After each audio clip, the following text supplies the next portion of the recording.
Thank you once again, Ibja, for giving me an opportunity to host this panel, listing on exchanges and available financial tools for gems and jewelry sector. ये बहुत बड़ा topic है अगर आप देखें discussion के point of view से, और जिस जिस तरह का टॉपिक है उसके मतलब आप देखें तो हमारे जो शिवांशु जी हैं वो अल्पसंख्यक हो रहे हैं इस पैनल में, क्योंकि ज्वेलर्स के लिए आप क्या टूल्स दे रहे हैं ये बताने के लिए अकेले शिवांशु जी हैं एक्सचेंज की तरफ से, है ना।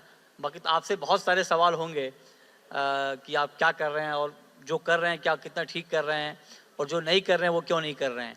तो इन तमाम मुद्दों पर सवाल होगा और बहुत ही महत्वपूर्ण टॉपिक है। तो मेरा सबसे पहला सवाल जो चूँकि ये है कि ज्वेलर्स के लिए एक बड़ा चैलेंज ये होता है क्योंकि ज्वेलर्स का एक बड़ा कैपिटल इन्वॉल्व होता है अपने बिजनेस में। तो ज्वेलर्स अपने कैपिटल को कैसे प्रोटेक्ट करे, कैसे सिक्योर करे, और उसके लिए क्या अवेलेबल टूल्स हैं एक्सचेंजेस के पास, ताकि आप देखिए कि गोल्ड नहीं रहा। मतलब एक ज़माने में ये होता था कि गोल्ड को ये कहा जाता था कि बहुत ही डिसिप्लिन कमोडिटी है, बहुत ही मतलब भरोसेमंद कमोडिटी है उस लिहाज से कि बहुत ज़्यादा फ्लक्चुएशन इसमें नहीं होता है। लेकिन अब गोल्ड ने उस इक्वेशन को तोड़ा है, और हाल के दिनों में जो गोल्ड का बिहेवियर रहा है उसमें और बहुत ज़्यादा एक्सचेंजेस का रोल बढ़ जाता है और इन फाइनेंशियल टूल्स का रोल बढ़ जाता है, क्योंकि आप देखिए कि कितना ज़्यादा फ्लक्चुएशन है। और अगर इस फ्लक्चुएशन में ये टूल्स अवेलेबल ना हो तो ज्वेलर्स के लिए बिजनेस करना बहुत रिस्की हो जाएगा, और अगर ज्वेलर्स के लिए रिस्की होगा तो फिर कंज्यूमर भी नहीं बच पाएगा, क्योंकि कहीं ना कहीं ज्वेलर्स भी अपना रिस्क आपके ऊपर पास ऑन करेगा, या फिर आप भी जब एक कंज्यूमर के तौर पे आएंगे ज्वेलरी मार्केट में तो आपका रिस्क भी बढ़ेगा। तो उस लिहाज से ये बहुत महत्वपूर्ण टॉपिक है। तो मेरा सबसे पहला सवाल शिवांशु जी आपसे ही होगा। पहले तो आप ये बताएं कि लिस्टिंग ऑन एक्सचेंजेस एंड जो हमारा ये टॉपिक है एंड अवेलेबल फाइनेंशियल टूल्स, तो मैं आपसे पूछता हूँ कि how the exchange platform best addresses risk management needs of jewellery industry. Thanks, Patanjali ji. Like you yourself said, I think volatility is the only certainty. That's what they say. And if you put it in a very simple way, either you have the metal with you and you don't have the order, or you have the order with you and you don't have the metal. And these two things, synchronizing them, is what risk management is all about. जो हम जिस तरह के जोखिम से पिछले कुछ दिनों में आपने देखा है, तो अपनी जो बुक्स ऑफ अकाउंट हैं, अपने फैब्रिकेशन मार्जिन्स हैं, उनको ज्वेलर्स एक्सचेंज के माध्यम से सुरक्षित रख सकते हैं। हमारे यहाँ पे फ्यूचर्स तो शुरू से था, फ्यूचर्स की लिक्विडिटी वेल एस्टैब्लिश्ड है। सबसे एक हार्टनिंग जो चीज़ है जिसके बारे में आपके साथ भी 2-3 दिन पहले जिक्र हुआ कि ऑप्शंस जो एक हेजिंग इंस्ट्रूमेंट है, एक इंश्योरेंस पॉलिसी की तरह एक इंस्ट्रूमेंट है, उसमें आप ज्वेलर्स अपनी डाउनसाइड को सुरक्षित रखते हुए अपसाइड में ओपन रह सकते हैं, अपने प्रॉफिटेबल साइड में ओपन भी रह सकते हैं। तो ये कोई there is no strange coincidence that options has picked up to the tune of 8 times 8-fold rise in turnover over the past year. So it has seen coming of age. लोगों को समझ में आ रहा है, जैसे आप बोलते हैं कि ज्वेलरी ट्रेड एक ऑर्गेनाइज्ड तरफ बढ़ता जा रहा है, राइट? तो ये भी उसका ही एक दूसरा पहलू है। जब आप ऑर्गेनाइज होंगे तो आपको रिस्क मैनेजमेंट करनी पड़ेगी, आपको अपनी इन्वेंट्री की वैल्यूएशन करनी पड़ेगी, उससे प्रोटेक्शन देनी पड़ेगी। फॉर एग्जांपल, कई ज्वेलर्स हमारे यहाँ पे पुट ऑप्शन का इस्तेमाल करके फ्लेक्सिबल प्राइसिंग स्कीम देते हैं अक्षय तृतीया में, दिवाली में। तो ये सब चीज़ें एक नई इमर्जिंग रियलिटी है। जहाँ तक डिलीवरीज का सवाल है, क्वालिटी एश्योर्ड डिलीवरी एक्सचेंज पे मिलती है। एक्सचेंज के यहाँ पे लिक्विडिटी के माध्यम से, अब for example we are the only exchange which has a 1 gram deliverable contract which is doing successfully well. ये एक चीज़ हो गई। जो कोविड टाइम में जब स्टोर्स बंद थे, मैं इस बात को बिना किसी ज्वेलर का नाम लिए वैसे कहना चाहता हूँ कि कोविड काल में जब स्टोर्स बंद थे तो कई ज्वेलर्स ने हमारी एक्सचेंज गुड डिलीवरी क्वालिटी का बुलियन भी डिलीवर किया। तो exchange as a last resort for delivery is always there. Globally it is understood, and you can always the margin basically we got this thing cleared a few years back. While there may not be any financing against bullion products, there is in the exchange ecosystem आप अपना gold के ऊपर जो exchange में आप deposit करते हैं उस पर आपको मार्जिन बेनिफिट भी मिलता है। तो ये सब एक तरह का स्नैपशॉट था। आगे चलते हुए जैसा आप मुझे बताएंगे मैं फर्दर एलैबोरेट करता हूँ। बिल्कुल ठीक है, तो ये आपने इंट्रोडक्शन ठीक दिया कि कितने सारे टूल्स हैं और उसका बेनिफिट ज्वेलर्स किस तरह से उठाते हैं। अब जरा सर आप, हाँ आपके पास माइक आई क्या है, आप बताइए जो बात शिवांशु जी कह रहे हैं वाकई ग्राउंड पर उस तरह से आप लोग फील कर पा रहे हैं कि you have so many products on the exchange? या मुझे लगता है कि जो शिवांशु बता रहे थे those tools are definitely available MCX में हेज करने और एक्सचेंजेस में हेज करने। उसके अलावा जैसे कि ज्वेलरी सेक्टर को जो अपॉर्चुनिटीज़ है वो एक बैंक लोन्स होता है, उस तरीके से अपना फाइनेंसिंग कर सकते हैं। फिर ट्रेड फाइनेंस है, ट्रेड फाइनेंस की तरह से भी हम लोग the jewellery industry can hedge and use that as a financial tool to hedge their prices and sort of things, and also their financing. फिर supply chain finance भी है, जैसे कि bill discounting, cash flow discounting, वो भी कर सकते हैं, यूज़ कर सकते हैं for as a financial tool. उसके अलावा तो थोड़े इनोवेटिव प्रोडक्ट्स होते हैं, जैसे कि इन्वेंट्री मैनेजमेंट सिस्टम, जैसे कि एक ब्रिंग्स का प्रोडक्ट होता था RFID, जहाँ पे आप अपना जो इन्वेंट्री है, जो डेड स्टॉक पड़ा है, उसको भी यूज़ कर सकते हैं फाइनेंसिंग में। ये इतना पॉपुलर नहीं है बट आगे चलकर वो भी यूज़ कर सकते हैं to financing their dead stocks in their showrooms. उसके अलावा भी नया फिनटेक जैसे प्रोडक्ट्स है, जैसे कि peer to peer lending, safe gold का जो प्रोडक्ट है, जहाँ से आप डायरेक्टली लीजिंग कर सकते हैं। ये वेरी एप्लीकेबल है जैसे स्टार्टअप छोटे कंपनीज को, जहाँ पे इसको आसानी से बैंक लोन्स नहीं मिलते, तो you can use this also method. There is gold metal loan that can be used as financial tools for getting funding, and uske alawa crowd funding bhi hai, which a lot of some of the jewelry industry can use that for funding their capital sort of things. right. अब महावीर जी आप जरा बताइए कि जितने financial tools exchange के platform पर available हैं उनमें सबसे ज़्यादा पॉपुलर, मतलब jewellers point of view popular fruitful product या जो फाइनेंशियल टूल हैं वो कौन से हैं एक्सचेंज पर? Sure. So at the outset, I would thank Sri Prithviraj ji and the association for giving this fantastic opportunity, and indeed pleasure to be part of this esteemed panel. So I think this discussion cannot be more timely than this when we are almost on the verge of closing this fiscal and looking forward for our business plans for growth avenues for next fiscal. So gems and jewelry sector, I was just studying for today's discussion कि 5 lakhs crores approximately जो size है Indian gems and jewelry business as per the organized database. And of course, there are a lot of unorganized outfits as well. So, I think financial products, as has been narrated by colleagues, one of the very important avenue of raising growth for any company is public markets. कि हम public में जाके listing करवा के कैसे अपनी company को with proper governance and diligence, we benchmark the valuation, we monetize the work done over a period of time and raise growth capital which comes without interest, जिसको हम बोलते हैं कि बिना ब्याज का पैसा।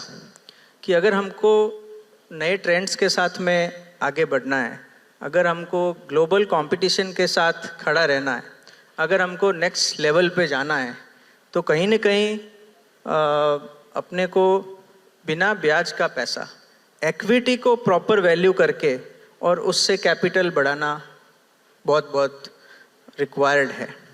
And I was looking at some of the data, I will take couple of minutes because I thought this will be properly the right contribution from my side to share some data points. And I will share कुछ good news भी है, कुछ not so good news भी है industry के लिए, but I think अगर realistic discussion करना बहुत ज़रूरी है, बिकॉज अगर हम सिर्फ अच्छी अच्छी बात करेंगे तो then that will not be the purpose of this discussion. And good news is that कि जितने भी जेम्स ज्वेलरी कंपनीज लिस्टेड है इंडियन मार्केट में, अगर हम उसकी रिटर्न्स की कंपैरिजन की बात करें, the returns which have been generated by stocks listed out of gems and jewellery companies, they have outbeaten the index, whether we take 5-year, 3-year, 1-year period. So for example, last 1 year, the gem and jewelry stocks have given a cumulative average return of more than 21% over last 5 years compared to 13% or 14% on index. Last एक साल में 50% से भी ज़्यादा return gem and jewellery stock में आया है compared to 31% on index. So that's the good news कि जितनी भी कंपनीज लिस्टेड है जेम्स एंड ज्वेलरी में वो अच्छा कर रही है और इन्वेस्टर्स ने उसमें नॉर्मल स्टॉक्स या इंडेक्स से भी ज़्यादा कमाया। अच्छा क्यों कर रही है, क्यों परफॉर्म अच्छा कर रही है, ये जरा Correct. रीजन क्या है इसका? करेक्ट, तो that there lies, I think it's a very good question. And जो second part of the question था, if we look at the data, जितनी भी gems and jewellery companies listed है, top 5 companies represents 96% plus market capitalization of the company, और top 2% represents more than 90%. तो Titan क्यों बना, या कल्याण क्यों बना, या सेनको क्यों बना? For example, since we have Senco with us, तो इस इंडस्ट्री में अगर हम टॉप 5 प्लेयर्स को निकाल दें तो देयर कम्स द चैलेंज कि शायद हमारी बाकी जो कंपनीज है वो उस लीग पे मोनेटाइजेशन या वैल्यूएशन बेंचमार्किंग के हिसाब से नहीं आ पाई है। तो उसका जो रीजंस है कि एक तो कैपिटल मार्केट में gems and jewellery segment is not considered as a very favourite segment despite the returns generated by the stocks, because of, जैसे इन्होंने कहा कि books governance practices. But at the same time जब 5 साल के बाद IPO आता है, आप समझिए कि 2012 के बाद में जो आईपीओज आए हैं, last 21 onwards jewellery companies cumulatively have raised only 2500 crore rupees. मात्र 2500 करोड़ रुपए रेज किए हैं लास्ट 4 साल में, जबकि हम पीक ऑफ द मार्केट में हैं। और टोटल मार्केट आईपीओज का जो अमाउंट है वो 2,50,000 करोड़ है। सो 2,50,000 करोड़ में से ज्वेलरी कंपनी ने बेनिफिट कितना लिया? सिर्फ 2500 करोड़ का। बाकी वो रात में जो बिक जाता है गोल्ड, बाकी जब नोटबंदी होती है, डिमोनेटाइजेशन, और रात में जो अनअकाउंटेड गोल्ड सेल होता है उसका तो हिसाब किताब नहीं होता ना। नहीं, ये 21 का फिगर्स है, आफ्टर डिमोनेटाइजेशन का है। तो डिमोनेटाइजेशन डेफिनेटली देखिए एक मेजर फैक्टर था, बट कहने का मतलब है कि जब एक लल था वो सेनको ने ब्रेक किया कि कैपिटल मार्केट में जेम्स एंड ज्वेलरी का लास्ट कई सालों से आईपीओ नहीं आ रहा था। पीसी ज्वेलर्स के बाद में कोई आईपीओ शायद मेन बोर्ड में लार्जर साइज का नहीं आया था।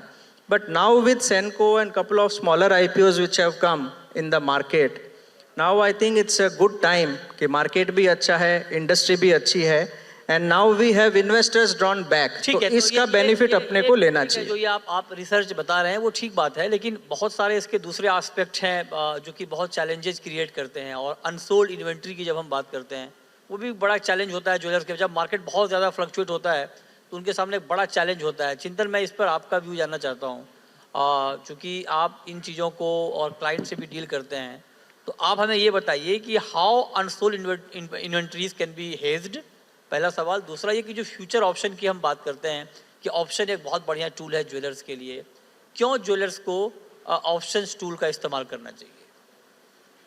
अनसोल्ड इन्वेंट्री एक रियल प्रॉब्लम है, क्योंकि अल्टीमेटली लिक्विडिटी एक ऐसी चीज़ है जो हर एक जन के पास लिमिटेड है, और एक ना एक जगह पे जाके वो लिक्विडिटी जब स्क्वीज हो जाती है, हर जन का एक रोटेशन चलता रहता है। अगर मार्केट नॉर्मल चल रही है तो वो रोटेशन में पैसा चलते जाएगा, बट जब जैसे अभी जैसे सडन जंप आया गोल्ड के प्राइस में और जो बिक्री है वो एकदम कम हो जाती है, तो इन्वेंट्री स्टक हो जाती है, तो साइकिल उससे स्टक हो जाती है। That is the main reason कि वहाँ पे आपको नई लिक्विडिटी की ज़रूरत पड़ती है। That is where fund raising is very important, that is a natural hedge against, but it's a process. वो आप एक दिन में नहीं कर सकते हो। पहले आपको ये देखना पड़ेगा कि ये आपको नया फंड आपको चाहिए कि नहीं, और नया फंड जो आपको रेज करना है that is the only answer towards the liquidity squeeze. तो आपको जो फंड रेज करना है तो आपके पास ऑप्शन कितने अवेलेबल है? ज्वेलर्स के पास जो ऑप्शन होता है वो सबसे पहले वो पर्सनल खुद का पैसा डालता है, फिर नॉन लोगों से पैसा लेता है, फिर उनके पास बैंक लोन अवेलेबल है, जैसे जॉनी ने कहा कि अभी नए नए मेथड्स आ रहे हैं, P2P लेंडिंग आ रहा है, ये होता है। बट सब जो स्ट्रक्चर्ड और बड़ा पैसा आपको रेज कर पाता है वो ultimately on board on exchange दे पाता है। तो वो आप इस तरह अगर आपको करना है तो सबसे पहले आपको जो सोच है उसको आपको कन्वर्ट करना पड़ेगा। मैक्सिमम जैसे बताया जा रहा है कि अपने टैक्स को हम लायबिलिटी गिनते हैं और उसको एक्सपेंस गिनते हैं, बट यही टैक्स अगर आपका असेट बन जाए, यही टैक्स अगर आपको वैल्यूएशन दे सकता है, तो आप अगर टैक्स पे करके आपका जो पूरा कैपिटल है उसको लेवर्ड कर पाते हो तो आपका ये प्रॉब्लम सॉल्व हो पाता है और आप एक राइट प्राइस पे आपकी जो इक्विटी है उसको डाइल्यूट कर सकते हो। तो ये एक प्रोसेस है, उसमें आपको कंसिस्टेंसी चाहिए। अगर आप इन्वेस्टर हो तो आपको क्या सुनना अच्छा लगेगा, उस तरह से आपको आपकी कंपनी को बनाना पड़ेगा, आपको प्रोसेस में उसको डालना पड़ेगा और आपको ये देखना पड़ेगा कि इसका कंटिन्यूएशन कैसे हो सकता है। Most of the time Indian कोई भी जो कंपनी है भले वो बड़ी हो जाती है, प्रॉब्लम ये हो जाता है कि अगर उसका प्रमोटर वहाँ पे अवेलेबल नहीं है तो वहाँ पे वो कैसे चलेगी, इंस्टीट्यूशनलाइज नहीं हो पाता। तो इंस्टीट्यूशनलाइज को आपको देना पड़ेगा, आपको प्रोसेस एंड पॉलिसी डालनी पड़ेगी। ठीक है, ये बहुत सारे इनपुट है, लेकिन शुभांकर जी अब मेरा आपसे एक बड़ा सवाल होगा, क्योंकि जब हम ये बात करते हैं कि ज्वेलर्स का जो बिजनेस है वो कैसे इंश्योर्ड होगा, कैसे सिक्योर होगा, और इस वोलेटाइल मार्केट में आपका रिटेल का इतना बड़ा कारोबार है, आप तो डे टू डे में डील भी करते हैं, आप जरा अपने एक्सपीरियंस से हमारे ऑडियंस को ये बताइए कि आपके लिए जो टूल्स अवेलेबल हैं एक्सचेंज पर, क्या वो सफिशिएंट टूल्स हैं आपके प्रोटेक्शन के लिए, मार्केट वोलेटिलिटी से आपको बचाने के लिए, या आपको लगता है कि इस पर एक्सचेंज को कुछ और काम करना चाहिए? आपका अपना एक्सपीरियंस क्या है?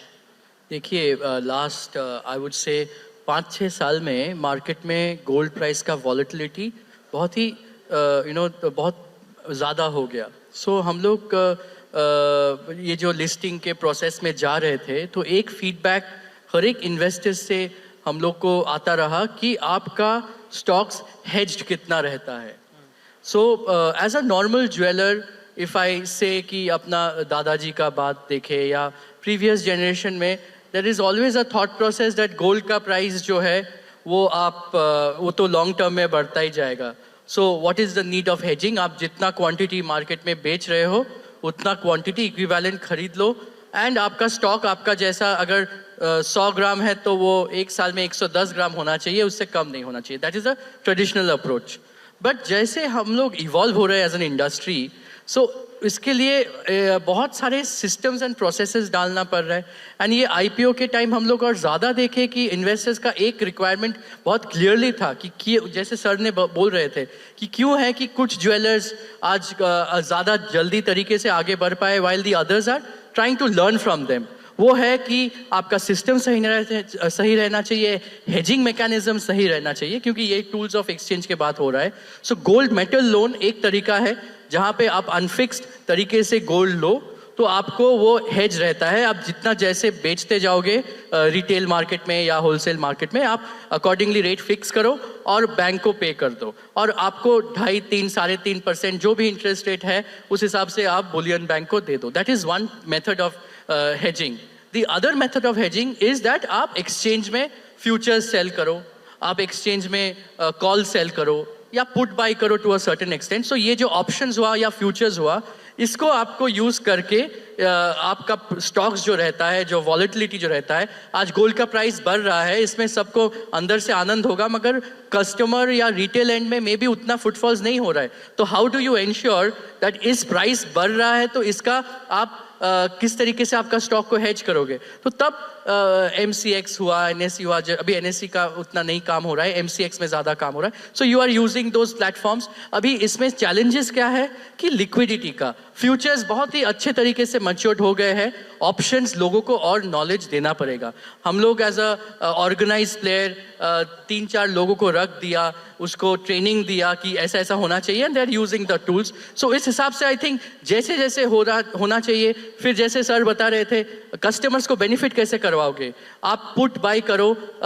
कस्टमर्स का भी एक कंसर्न होता है कि अच्छा मैं अक्षय तृतीया में अभी एडवांस पैसा दे दूंगा तो 30 दिन बाद अगर जब मेरे को खरीदने का टाइम आएगा, अगर प्राइस और कम हो गया तो मेरे को बेनिफिट मिलेगा. तो how do you pass on the benefit to the customer? You use the exchange. So tools है, पर आई थिंक और टूल्स होना चाहिए. अगर एक रिक्वायरमेंट आप बोलो तो जिस हिसाब से कस्टमर्स को डिजिटलाइजेशन हो रहा है, how do we ensure that market में कस्टमर्स भी वो डिजिटल टूल्स को सीमलेसली हम लोग के साथ जुड़ सके. ऐसे करके जितना हम लोग सोचेंगे उतना आई थिंक आपके लिए फ्यूचर अच्छा टूल है या ऑप्शन? आपके लिए फ्यूचर अच्छा टूल है या futures are more simple, options are little complex. तो फ्यूचर करने में ज्यादा लोगों को इजी रहेगा. ऑप्शंस थोड़ा स्टडी करके, पढ़ाई करके फिर करना. बट ऑप्शन में रिस्क कम है ना कंपेयर टू फ्यूचर? रिस्क कम है, मगर उसमें यू आर वर्किंग विद मतलब 1 महीना 2 महीने में आपका वैल्यू इरोड हो जाएगा, जीरो में चला जाएगा, टाइम वैल्यू ऑफ मनी. तो थोड़ा नॉलेज चाहिए, नहीं तो आप ब्लाइंडली करोगे तो यू माइट नॉट.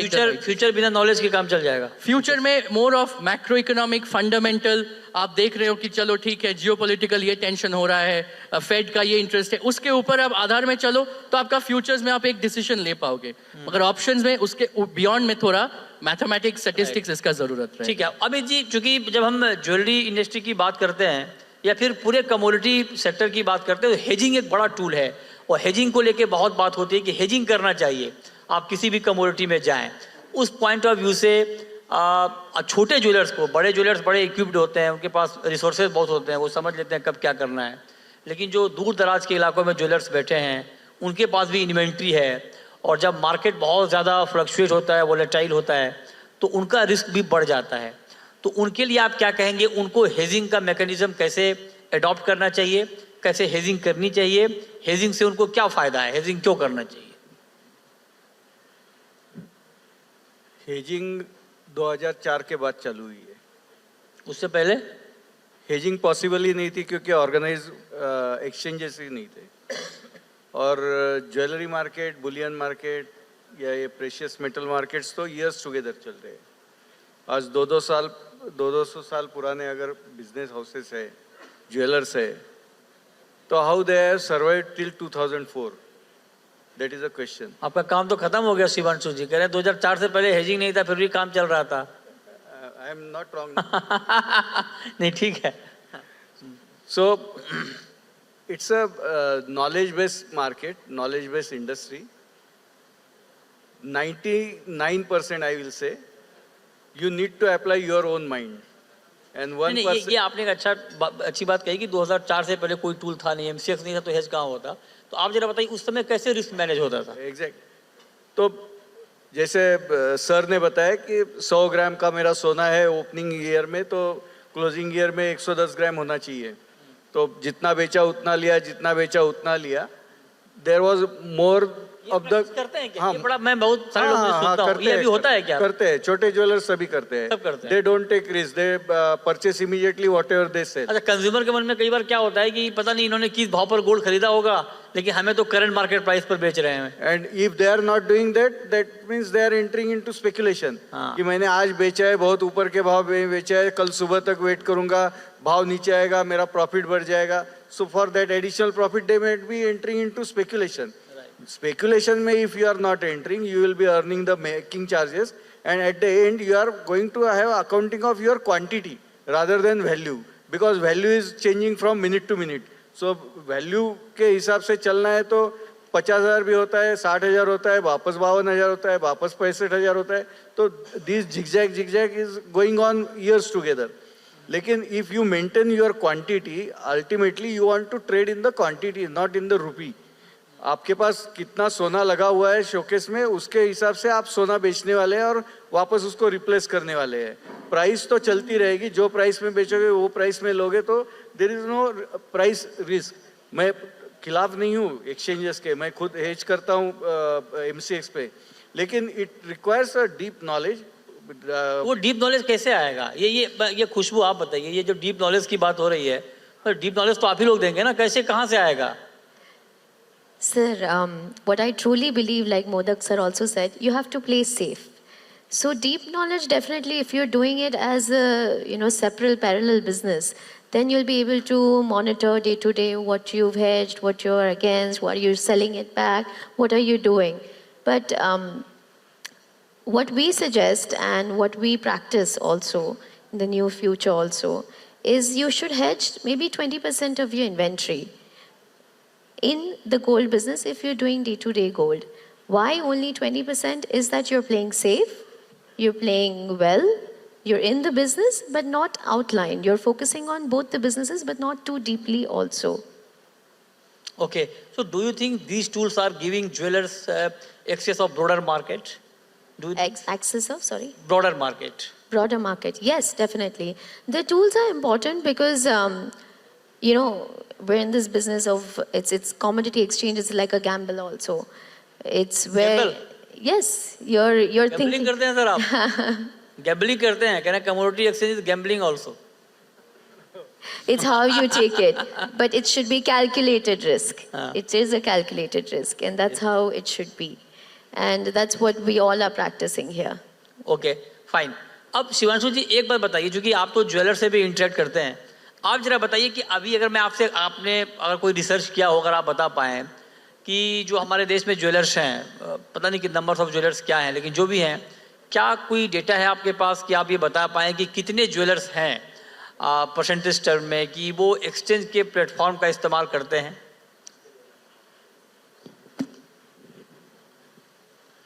देखिए, आपका आई अंडरस्टैंड, आपका जो जो क्वेश्चन है बहुत रेलेवेंट है. इसमें एक ही हर्डल है. कुछ टाइम पहले एक वैल्यू चेन पार्टिसिपेंट करके एक टिक बॉक्स आता है केवाईसी में, जो नो योर कस्टमर फॉर्म है. वो बहुत रिसेंटली स्टार्ट हुआ है, कुछ साल पहले. उसके हिसाब से हमारे पास आंकड़े हैं, ठीक है. जो उससे पहले की बात है, उसमें क्या होता था कि अब सपोज हम एक साल में 200 अवेयरनेस प्रोग्राम्स करते हैं, तो वहाँ पे लोकल प्रोप्राइटरी लेवल के ज्वेलर्स भी आते हैं, हर छोटी सराफा संघ में हम जाते हैं. तो वो लोग क्या करते हैं, पर्सनल अकाउंट खोल लेते हैं, इंडिविजुअल अकाउंट खोल लेते हैं, उसमें हेजिंग एक्टिविटी करते हैं. But if you count that, it will go into lakhs out of the multi crore KYCs which are there in exchange. Within that, there are active KYCs, which will be much lesser. Within that, you will find a good 10 to 15% of proper VCP marked hedgers. The contribution to open interest is a direct indicator. जो VCP का contribution short hedge में है, वो एक तरह का इसका एक इंडेक्स रहता है. तो वो जो गोल्ड के लिए और सिल्वर के लिए बहुत हाई है, ये मैं आपको इतना शेयर कर सकता हूँ. Which means that there is continuous hedging activity and which is visible. I mean, I can't name the main players who are there. Some of them have taken membership.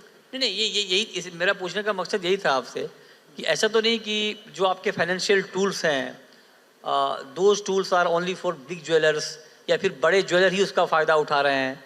क्या इसका पेनिट्रेशन है आपका rural areas में? अगर आप ये हमें बता पाएँ कि क्या छोटे ज्वेलर्स भी इन फाइनेंशियल टूल्स का उतना ही इस्तेमाल कर रहा है जितना बड़े? यस. जो MCX के प्रेजेंस की अगर हम बात करते हैं, through members and brokers and even सब ब्रोकर्स जैसे ऑथराइज्ड पर्सन्स को बोलते हैं, तो इस पर एक स्टडी थी कि कितने पिन कोड्स में वो एक्टिव है अक्रॉस द कंट्री. तो वो पिन कोड्स का जो आंकड़ा है, I don't have a very sharp exact number, but it ran into something like 9 to 10,000. अच्छा. Yeah. So penetration is existing, and we do programs with not only cities or towns. We even go to taluka level. हमारा सेबी का mandate होता है कि awareness को इस रूप से फैलाना है, उसकी जो रीजनल प्रेजेंस ऐसे रखनी है, इतने करने हैं. साल में 2000 का आंकड़ा था, साल में 2000 अवेयरनेस प्रोग्राम्स करने का अभी रिसेंटली हमने टारगेट पूरा किया है. उसमें से तकरीबन 250 जो हैं वो केवल हमारी बुलियन टीम ने किए हैं, जो कि लोकल सराफा लेवल पे जाके, तालुका लेवल पे जाके. तो ये हम कॉन्स्टेंटली ये बढ़ता रहेगा. अगर धीरे धीरे आप देख रहे हैं कि लोगों को, जैसे कि इब्जा भी ये PMLA के बारे में बात होती है जाके, पहले GST नहीं था, तो धीरे धीरे जिसको ज्वेलरी सेगमेंट में रहना है उसे ऑर्गेनाइज होना है, ये तो तय है. हाँ. तो अगर उसको ऑर्गेनाइज होना है तो उसे अपने रिस्क, नहीं, ये तय है, ये ज्वेलर्स मानते हैं क्या कि उनको ऑर्गेनाइज होना है? वो तो IBJ बेटर बता पाएंगे. ज्वेलर्स मानेंगे तब तो.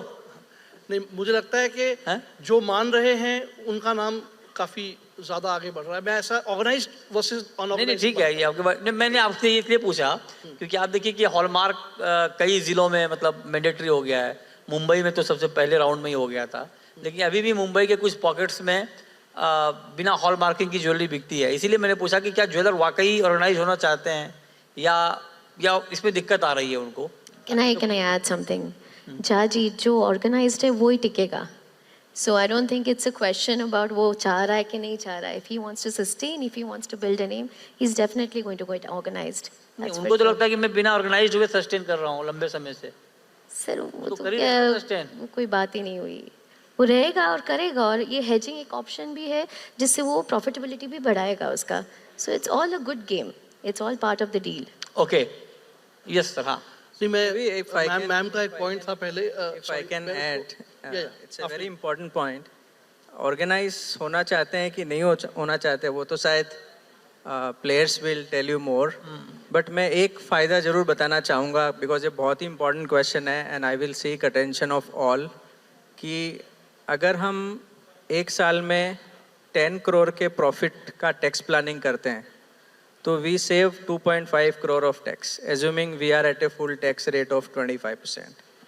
और जो अभी एवरेज वैल्यूएशन मल्टीपल मार्केट की करंट है and Senco will vouch for this that is 27.5. Of course you are aware कि अगर हम 10 करोड़ का प्रॉफिट बुक्स पे नहीं लाते हैं फॉर वॉट एवर रीज़न हम प्लान करते हैं टू पुट इट माइल्डली, हम 2.5 करोड़ रुपया सेव करते हैं और उसी 10 करोड़ को अगर हम 2.5 करोड़ टैक्स पेमेंट करके प्रॉफिट दिखाते हैं तो वो 10 करोड़ का वैल्यूएशन जो है वो कम से कम 250 करोड़ रुपया मिलता है. तो जो ट्रेड ऑफ है ऑर्गेनाइज्ड वर्सेस अनऑर्गेनाइज्ड वो 1, 2 या 10 नहीं है, 100 गुना है. 2.5 करोड़ का टैक्स देते हैं तो 250 करोड़ की वैल्यू बनती है. तो अपने को डिसाइड करना है ये आपकी बात ठीक है सर, कि हमको टैक्स मॉडल पे जाना है या ऑर्गेनाइज्ड होके और अपने ग्रोथ को आगे लेके जाके हम इंडस्ट्री के टॉर्च बेरर बने. जो बात आप कह रहे हैं ये बहुत इंपॉर्टेंट है, लेकिन मेरा सवाल ये है सिर्फ ये बात ठीक तरीके से समझ में क्यों नहीं आ पा रही है अब तक। मैं इसलिए बात आपसे पूछ रहा हूँ कि जब हॉलमार्किंग का इशू आया था उसमें बहुत विरोध हुआ था और बहुत टाइम मांगा गया, अलग अलग एक्सटेंशन मांगा गया। मतलब कहीं ना कहीं मतलब मैं सबकी बात नहीं कर रहा हूँ, बहुत सारे ऑर्गेनाइज प्लेयर हैं, बहुत अच्छा मार्केट मेकिंग कर रहे हैं, वो सब कुछ कर, लेकिन उसमें बड़ा तबका ऐसा था जो चाहता नहीं था कि ये हो, है ना। और बहुत मशक्क़त करनी पड़ी, बहुत लंबी जद्दोजहद चली इसको लेकर के। मैं यही जानना चाह रहा हूँ कि जब इस तरह का इजी कैलकुलेशन अभी आपने बताया कि आप टैक्स पे करके कैसे अपना रेवेन्यू जनरेट कर सकते हैं, बढ़ा सकते हैं, तो ये बात समझ में क्यों नहीं आ रही है? या फिर ये बात समझ में आ रही है लेकिन उनको लगता है कि ये 250 करोड़ तो हमें बुक्स में दिखा रहे हैं, मैं उनको 1000 करोड़ दिखा दूंगा ऐसे करके। तो मतलब मैं ये इसलिए पूछ रहा हूँ कि भाई ये बात उनके समझ में कैसे आएगी? नहीं, हाँ, मेरे हिसाब से समझ सबको आ रहा है। कोई भी चेंज जब आता है तो थोड़ा टाइम लगता है, क्योंकि आज जैसे एक जनरेशन चेंज हो रहा है और बिजनेस करने का तरीका चेंज हो रहा है, रूल्स चेंज हो रहे हैं, रेगुलेशंस चेंज हो रहे हैं, ह्यूमन बिहेवियर है रेजिस्टेंस टू चेंज। कोई लोग थोड़ा जल्दी से अडेप्ट कर लेते हैं सिचुएशन को, उसको बोलता है अडेप्टिविटी ज़्यादा है तो आगे वो ज़्यादा बढ़ जाता है, कोई थोड़ा टाइम लगाते हैं। बट आई थिंक दैट ये आज ज्वेलरी इंडस्ट्री के बिहाफ में मैं तो ये बोलना चाहूँगा कि मेरा 15-16 साल हुआ है, 2007-8 से मैं मतलब सीरियस तरीके से इंडस्ट्री में आया हूँ। तो ये जो 15 साल में there is a huge difference and ये आई थिंक ये जो मार्केट का एक्सेप्टेबिलिटी ज्वेलरी इंडस्ट्री को अभी लोग थोड़ा कस्टमर ट्रस्ट करते थे बट बैंक्स नहीं ट्रस्ट करते थे, इन्वेस्टर्स का तो बात छोड़ ही दीजिए। तो आज के दिन वो सिचुएशन चेंज हो रहा है, ये बात बिल्कुल तो ये जो ट्रस्ट बाकी स्टेक होल्डर्स गवर्नमेंट भी और अच्छे तरीके से ट्रस्ट करने वाले हैं, तो I think we are a part of change. And हम लोग को ये समझना पड़ेगा कि gold is a very critical asset for the economy. हम लोग देश के लिए एक इंटीग्रल पार्ट है, तो आई थिंक देश का ग्रोथ हो रहा है, नेक्स्ट 15 साल देश में और तरक्की आएगी and I think as a industry we will continue to play a very important role. बस सबको जिसको थोड़ा स्लोली समझ आ रहा है, आई थिंक बाकी लोगों का एग्जाम्पल देख के दे शुड चेंज, वो चेंज कर रहे हैं अपने आप को। I totally agree with what you said, because हम जब बैंक में थे और हम गोल्ड लोन स्टार्ट किया तो वो टाइम पे भी acceptance from the jewellery industry was very slow. हम जब 1 टन का लोन बुक बनाना चाहते थे तो हम लोग को 6 महीना लग गया। आज गोल्ड लोन बुक बैंक्स के साथ अराउंड 65 टन्स है, तो again the importance thing is कि हम लोग एडुकेट करना चाहते हैं क्लाइंट्स को, दिखाना चाहते हैं इसको ये लेने से क्या बेनिफिट मिलता है. एक बार वो अंडरस्टैंडिंग आ जाता है, then slowly the industry adapts to it and eventually. Okay, अब चिंतन एक बात आप बताइए कि आपके हिसाब से मतलब अगर आपको एक दो टूल्स की डिमांड करनी हो एक्सचेंज से, एमसीएक्स से, तो आप वो कौन सा टूल्स डिमांड करेंगे जो आपको लगता है कि मार्केट में पॉपुलर हो सकता है फॉर द ज्वेलर्स? मुझे लगता है एक्स ड्यूटी और कम ड्यूटी ये दो अलग अलग कॉन्ट्रैक्ट चलाने चाहिए, क्योंकि सबसे ज्यादा जो प्रॉब्लम आती है वो डिस्पैरिटी की आती है. अच्छा, and I think most of the people in bullion आएंगे sir. Jewellery will agree. And अगर ये हो जाएगा तो मेरे ख्याल से पार्टिसिपेशन भी आ जाएगा. बढ़ बहुत जाएगा. बार ऐसा होता है कि ज्वेलर इसी की रीजन कब ला रहे हैं शिवांशु जी? हेज नहीं कर पाता है. हाँ नहीं, इनका जो पॉइंट है वो सही है कि हमने इनफैक्ट एक टाइम पे कैश सेटल्ड एक्स ड्यूटी जो ये बोल रहे हैं ऐसा एक प्रोडक्ट लॉन्च किया था. उसका नाम हमने रखा था गोल्ड ग्लोबल. मगर वो मैंडेटरीली कंपल्सरी डिलीवरी कॉन्ट्रैक्ट्स का मैंडेट आने के अभी क्या बाद- बंद कर दिया उसको क्या? वो 2014 में ही बंद कर दिया. क्यों? 2015 में नहीं, बिकॉज कंपल्सरी डिलीवरी का मैंडेट है ना कि अच्छा. All contracts have to be, so that means delivery जो लेता है उसके ऊपर आप ड्यूटी चार्ज कर सकते हो Shivanshu, if it is x contract. I understand. तो So what he's saying is that if there is the FTWZ में कोई डिलीवरी सेंटर्स अगर आप खोल भी दें और वो कॉन्ट्रैक्ट को सिर्फ एक्स ड्यूटी रखें और उस दिन का जो कस्टम ड्यूटी टैरिफ है सेटलमेंट डेट का वो अप्लाई करके जिसको लेना है वो ले लें. FTWZ नहीं, आप अंदर ही इंटरनल मार्केट में भी रख सकते हो और जो प्रिवेलिंग ड्यूटी है उसके ऊपर आप सेटल कर सकते हो. हाँ, prevailing we duty. Can discuss that at length because it will need nitty-gritties. अच्छा, ठीक है. अमित जी, आपको कुछ डिमांड करनी हो एक्सचेंज से? एक तो ये जो 10 करोड़ के प्रॉफिट पे 2.5 करोड़ टैक्स भर दो, 7.5 करोड़ बचता है, उसका 20 टाइम्स मार्केट कैप बढ़ेगा तो आपका बढ़ेगा. ये सब चीज़ है, ये ऑर्गेनाइज सेक्टर को समझ में आने वाली चीज़ है. ऑर्गेनाइज सेक्टर कोई टैक्स चुकाने के चक्कर में नहीं पड़ता है, बुक्स उल्टा अच्छा दिखाने के चक्कर में रहता है, क्योंकि उसको मालूम है कि ये प्रेजेंट करना है, इन्वेस्टर को प्लीज करना है. तो who are doing all this things? Those are the small player or the town player or the village player. और मार्केट कैप क्या है? मेरे पॉकेट में नहीं आता है, मेरे बुक्स में नहीं आता है, वो तो नोशनल है. मार्केट कैप बढ़ने से एज अ प्रमोटर मैं कोई सिस्टमेटिक विड्रॉल प्लान नहीं करने वाला हूँ कि मार्केट कैप उतना बढ़ गया तो उतना कैश निकाल लो, उतना स्टॉक बेच दो. तो इट्स अ लोगों को पढ़ाने की जरूरत है कि आपके बुक्स ठीक ठाक करो, ना only with the looking to the market cap और द थिंग्स. आपके बुक्स ठीक होंगे तो आपको बैंक फंडिंग करेगा, बैंक फंडिंग करेगा, जीएमएल मिलेगा, जीएमएल के थ्रू आपका नेचुरल हेज हो जाएगा. All these things are required to be taught to the market participant, whoever it may be, very small or very big, because that is more important rather than looking to the market cap and all these things. Tax चुका मतलब avoid करना कोई organise sector का. Sir थोड़ा एक add करूँ यहाँ पे, ये जो लिक्विडिटी के तो आप बोल रहे हो कि आपकी जो इक्विटी आपको कुछ हेल्प नहीं आती, थोड़ा सा डिफर करूंगा सर यहाँ पे.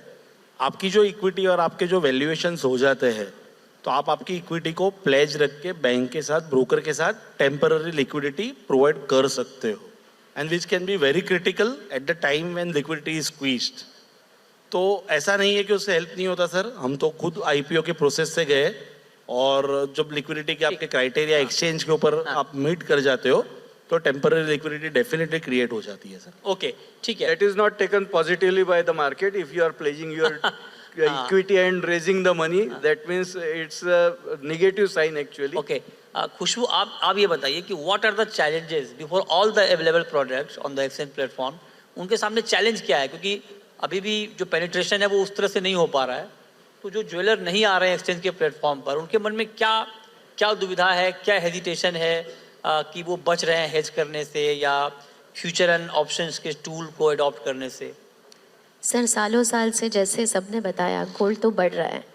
सो it's that old thinking, you know, the traditional thinking. Hesitation है तो क्यों है? What are the negative side? Lack of knowledge. I think there is something that we all need more, is more deeper knowledge, and how deeper we can get into this, and how available the tools are for everybody to understand it. तो आप जरा knowledge बढ़ाइए jewellers का कि अगर किसी को आना हो एक्सचेंज के प्लेटफॉर्म पर तो क्यों आना चाहिए? 3 बेनिफिट्स क्या हैं वो? व्हाई? बेसिकली सर, हम जो गोल्ड ट्रेडिंग का बिजनेस कर रहे हैं, फिर आपका जो फोकस है वो profitability of the gold rates में नहीं है, प्रॉफिटेबिलिटी ऑफ द क्वांटिटी में है, जो हम सब ने बताया है, and I think that is the right way to do the business. We are focusing on the quantity, on the grammage, not on the rate fluctuation. So yes, it is a good option so that your focus is purely on one thing. Okay ठीक है. शिवांशु जी, एक सवाल मेरा आपसे ये होगा कि आप जरा बताइए ज्वेलर्स को कि आपके पास जो अभी अवेलेबल टूल्स हैं उसमें सबसे बेहतर टूल्स कौन सा है ज्वेलर्स के लिए, और इजी उसको क्या आप और इजी बना सकते हैं ताकि ज्वेलर्स के लिए आसानी हो उसको अडॉप्ट करना. श्योर. देखिए, आई थिंक बैकग्राउंड क्विकली ये है कि पिछले 2004 से पहले, जैसा मैम कह रहे हैं, प्राइसेस वन वे जाते थे. 2004 के बाद प्राइसेस मोर और लेस वन वे जाते जाते वोलेटाइल हो गए, बहुत ह्यूज राइज भी हुआ और वॉलेटिलिटी भी आई. टू वे मूवमेंट स्टार्ट हुई गोल्ड में. इंडस्ट्रियल मेटल्स में, मैं हिंडाल्को में रहा हूँ 6 साल आदित्य बिरला ग्रुप में. इंडस्ट्रियल मेटल्स की जो वैल्यू चेन इंडस्ट्री है ना, वो बचपन से ही टू वे प्राइसेस को यूज टू है. और वो हिंडाल्को के हेज डेस्क पे बोलती है और मुझे हेजिंग करवा के दीजिए, LME में दीजिए, नहीं तो कर्ब में मैं सौदा मारूंगा. सब कुछ जानते हैं. तो ये वन वे मूवमेंट, अब वो टाइम चला गया है. अब करेंसी भी टू वे हो गई है, और जो मैक्रो इकोनॉमिक इवेंट्स प्रिवेल कर रहे हैं, gold is likely to remain two way for a large window of time, enough to squeeze out people. तो इसके लिए हेजिंग करना तो लाजमी है. टूल्स की जहाँ तक बात है, ऑप्शंस का इस्तेमाल आगे चल के और बढ़ेगा, बिकॉज लोगों को ये समझ में आ रहा है कि मैं अपनी इन्वेंट्री को मोनेटाइज भी कर सकता हूँ. आज की डेट में जो ब्रोकर, जो ऑप्शन राइटर हैं, वो क्या है, उनके पास वो स्टॉक्स पड़े हुए हैं पता नहीं सदियों से, जैसे गोल्ड पड़ा हुआ है ज्वेलर्स के पास, तो वो स्टॉक्स के अगेंस्ट कॉल लिखते हैं, अपने आप को मोनेटाइज कर लेते हैं ना उस दौरान के लिए. कुछ प्रीमियम आ गया, तो ये एक एग्जाम्पल है. मैं ये नहीं कह रहा स्पेकुलेशन करनी चाहिए, बट आपके पास तो गोल्ड पड़ा है ना, उस लेवल तक आप कॉल राइटिंग में जा सकते हैं. आप बाय साइड में भी ऑप्शंस खरीद के, पुट ऑप्शंस खरीद के अपनी इन्वेंट्री को मैनेज करते चले जाएं. और ऊपर तो जा ही रही है, तो ऊपर कोई रिस्ट्रिक्शन तो है नहीं. आप तो एक 1% प्रीमियम देके अपने आप को हेज कर लिया डाउन साइड के लिए, और जो ऊपर जा रहा है वो आपकी सेल सामने हो रही है, तो you are enjoying the fruit of both the sides, right. So this kind of awareness is going up and will go up. Okay. How and when, I cannot give a number. We will continue to make efforts. Right. And along with शुभंकर जी, एक कोई सुझाव अगर आपको अपने experience से exchange को देना हो, जो टूल्स के बारे में जो अवेलेबल हैं, या फिर आप लोग जो यूज़ करते हैं उसमें कहीं कोई परेशानी आ रही हो, दिक्कत आ रही हो, जो आप बताना चाहें फीडबैक एक्सचेंज को. नहीं, मैंने ऑलरेडी बताया है कि फ्यूचर्स जैसे है वो सब ठीक से चल रहा है, मगर ऑप्शंस में आज जैसे कॉमेक्स में बहुत सारे फ्लेक्सिबिलिटीज़ है और लिक्विडिटी है. तो आई थिंक जितने जितने मार्केट पार्टिसिपेंट्स बढ़ते जाएंगे, वैसे हम लोग को ऑप्शंस के लिए और लिक्विडिटी चाहिए, और जो टाइम एक्सपायरी डेट्स है वो और वेरियस आई थिंक ऑप्शंस का ऑप्शन होना चाहिए. तो आई थिंक जिसको जो लगेगा, जब लगेगा, उस हिसाब से they can use it for their business. I think that's the only thing from my side. ठीक है. अब ये टाइम हमारा खत्म हो रहा है. 2-3 सवाल, क्योंकि सारे ज्वेलर्स हैं यहाँ पे, अगर आप में से कोई सवाल पूछना चाह रहे हो, 2-3 सवाल हम ले सकते हैं quickly. Bhargava bed.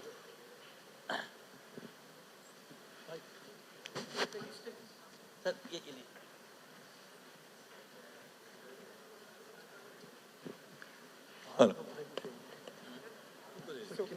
Johnny, can I trouble you? आपने अपनी बैंकिंग बैकग्राउंड को याद किया, मुझे एक सवाल आ रहा है. दुनिया भर में आपकी पुरानी जो बैंक थी वो ज्वेलर्स पे रिस्क ले रही थी. हिंदुस्तान में आपने इतनी गोल्ड लोन ली, इतने ज्वेलर्स पे रिस्क लिया, कभी भी आपने क्रेडिट एक्सपोजर ये इंडस्ट्री पे नहीं लिया. ये क्या यहाँ का ज्वेलर्स के प्रति लैक ऑफ कॉन्फिडेंस था या कोई अदर बुक रिक्वायरमेंट ही थी? मेरी पिछली बैंक का जो क्वेश्चन बेसिकली था, बैंक्स तो डेफिनेटली रिस्क ले रहे थे, because if you look at it, banks भी SBSE दे रहे थे हम लोग को. तो टेक्निकली अपना बैंक का पॉलिसी जो था वो टाइम पे कि लोन्स होगा अगेंस्ट कोलैटरल, तो डायरेक्ट रिस्क लेने को हमारा बैंक वो टाइम पे क्रेडिट लेने को तैयार नहीं था. So that's what how it was. Sir, आप स्कोशिया बैंक दूसरे सभी इंडस्ट्री में फाइनेंस कर रही थी, और कोई ज्वेलर आपको 120% या 50% स्टॉक्स या इवन प्रॉपर्टी दे तो वो नहीं कर रहे थे. You were only taking LC. It was Yeah. just an industrial policy, not the confidence of the No, desk. no, it was just the policy of for India business. Means- So the global policy जो हम लोग ने setup किया था India के लिए वो था, इसके बेसिस पे हम लोग ने So, ये किया था. यानी as a industry, we could not give you the confidence with Dubai could give you as a bank. We didn't even do at Dubai also. In Dubai, there was exposure. Damas had a big exposure. You know that. Yeah, that's what. और कोई सवाल? But एक चीज़ है कि आज के दिन sir Scotia तो अभी इंडिया में एग्जिस्ट ही ज़्यादा नहीं कर रहे हैं, बट बाकी Indian bullion banks are taking exposure. So but इसलिए इन्होंने एकोशिया को टारगेट किया. यस. Okay fine. और कोई सवाल? नहीं, और कोई सवाल नहीं है. हम वाइंड अप कर. हाँ, एक सवाल आ रहा है. यस. मेरा जी सवाल सर. महावीर जी से है. हमारी इंडस्ट्री के अंदर बहुत से अभी तक आपने जैसा कहा ऑर्गेनाइज और अनऑर्गेनाइज सेक्टर के लोग हैं, बट उसको कैसे आईपीओ के अंदर लाना, आप कैसे उसको गाइड कर सकते हो, आप उसको क्या हेल्प कर सकते हो. वैल्यूशन अपनी जगह पे, अपन ऐसे लोग आंख बंद करके तो कोई पैसा डालते नहीं कि 250 करोड़ की वैल्यूशन हो गया हम पैसा डाल. तो आप लोग उसको लिस्ट करने तक क्या हेल्प कर सकते हो, कैसा उसका बुक्स रन करना है, कैसे उसको बुक्स को मेंटेन करना है, उसका टर्नओवर कैसा होता है.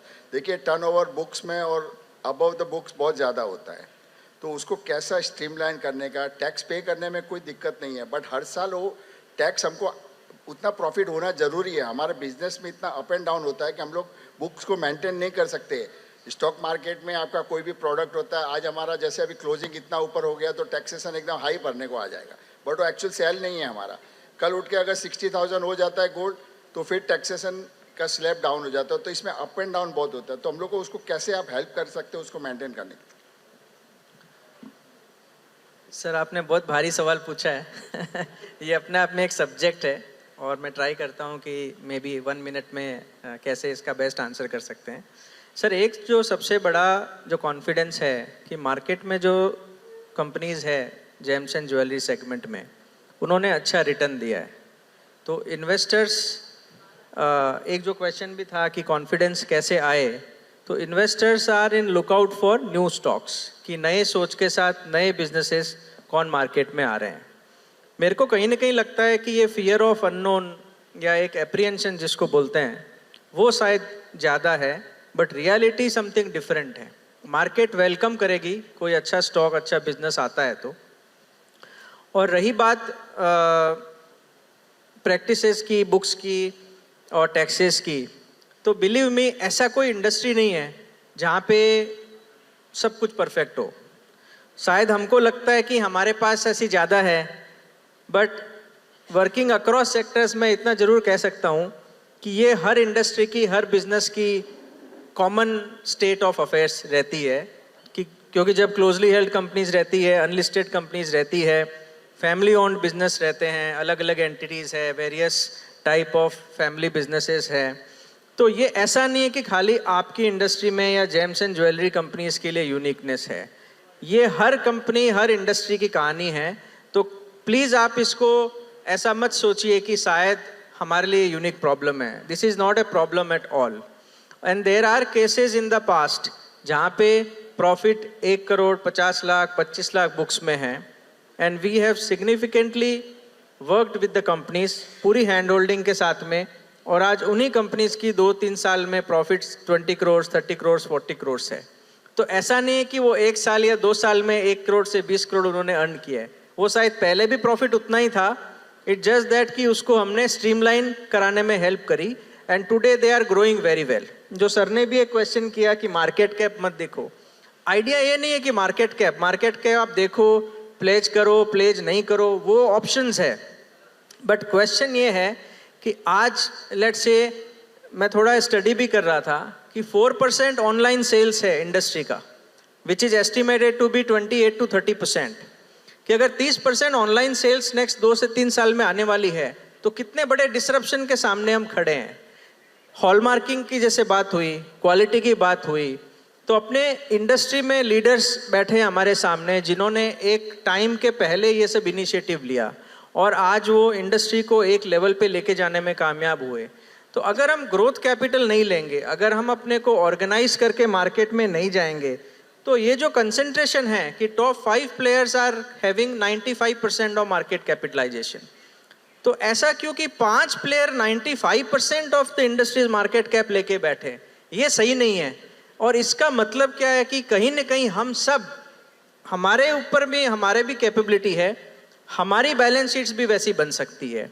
तो मैं सर इतना जरूर कहूँगा कि ये कोई बहुत बड़ा विषय नहीं है, अगर हम थोड़ा सा ओपन माइंड से अगर इसको अप्रोच करें, there are several ways and means जहाँ पे हम बुक्स को कंसोलिडेट करके, अगर अलग अलग एंटिटीज़ है तो उसको एक एंटिटी बना सकते हैं, बिना मर्जर के, बिना एनसीएलटी प्रोसेस के उसको होल्डिंग सब्सिडरी बना सकते हैं, स्लम सेल कर सकते हैं, सारे बिजनेस को कंसोलिडेट करके और एक अच्छे वैल्यूएशन में, ताकि इन्वेस्टर्स को भी फ़ायदा हो और हम मार्केट में जाके और अच्छा पैसा रेज कर सकते हैं। और रही बात फ्लक्चुएशन की, तो इन्वेस्टर्स और मार्केट, ये शायद सर ने हम सब के बेनिफिट के लिए पूछा है कि भाई फ्लक्चुएशन है, क्योंकि कभी कभी क्वेश्चन आता है कि हर क्वार्टरली रिजल्ट्स की एक्सपेक्टेशंस अगर मीट नहीं कर पाते हैं तो क्या। तो इन्वेस्टर्स और मार्केट हमेशा इंडस्ट्री को उस इंडस्ट्री के नज़रिए से देखते हैं। अगर जेम्स एंड ज्वेलरी का फ्लक्चुएशन है तो वो कोई भी इन्वेस्टर आपको परेशान नहीं करेगा या बोलेगा नहीं कि आपका फ्लक्चुएशन क्यों है। तो ये कई एक बुनियादी सवाल है जो कई बार हमको लगता है कि शायद हमारे लिए डेटरेंट है, बट डेटरेंट नहीं है। ओपन माइंड से और खुले दिमाग से अगर हम इसको अप्रोच करें तो सब चीज़ का हम, in fact as we speak, south की 2 कंपनीज है जहाँ पे अभी हम काम कर रहे हैं, लास्ट 2 साल से उनकी एक में तो 15 से 17 कंपनीज है एक ग्रुप में, तो उन सबको कंसोलिडेट किया, प्रॉफिट सारा बुक्स में लेके आए और अभी हम उसको डॉक्यूमेंट बनाने की तरफ बढ़ रहे हैं। आपका जो मतलब आपकी जो दुविधा थी उनको दूर किया है, तो अब आप शुरू कर दीजिए प्रोसेस आईपीओ लाने का, कोठारी जी। ये लगाने वालों में से लगाने वाले होते हैं। चलिए, थैंक यू सो मच।